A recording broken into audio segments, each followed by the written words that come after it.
Welcome to the Contract Cleaning National Provident Fund, where your fund is your future.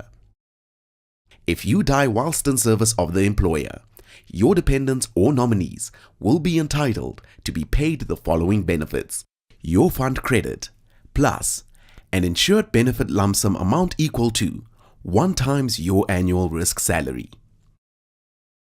The fund is managed by a board of trustees who are responsible for the management of the fund. The board of trustees are also responsible to use their discretion to distribute members' death benefits fairly.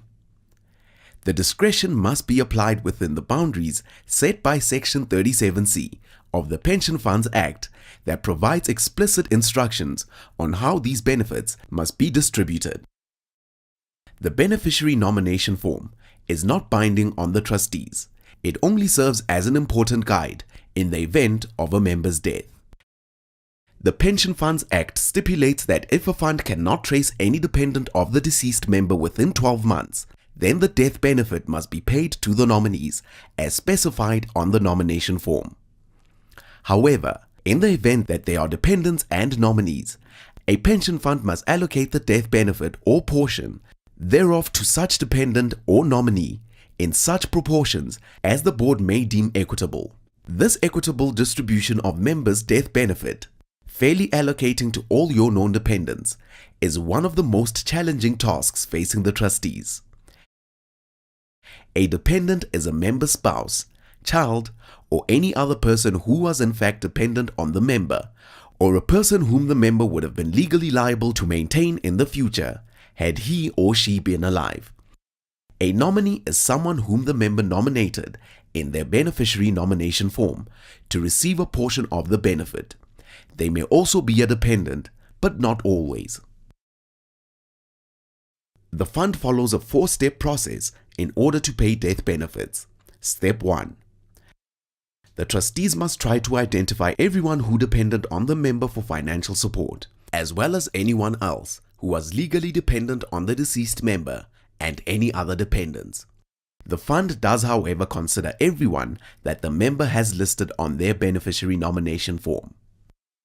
If there are other people who relied on the support from the member and were not listed in the beneficiary forms, then the fund may need to wait up to 12 months before sharing out the death benefit. Only if we are sure that we know about everyone will we pay out sooner than 12 months after the member's death. The trustees therefore urge you to complete a nomination of beneficiary form to identify all your dependents and thereafter to update it annually, or when your circumstances change, please ask your employer for a copy of the form. The fund relies heavily on the member's employer, on colleagues, on family and friends to help identify everyone who relied financially on the member. It can really speed up the process if we are sure that we know about all the potential dependents. Step 2. We need to understand how each person relied financially on the member and how they were related to the member. We need all kinds of information like ID documents, marriage and birth certificates, a copy of the member's will, the beneficiary nomination form, and financial details about dependents who wish to be considered. The completed death claim forms and the supporting sworn affidavits are needed.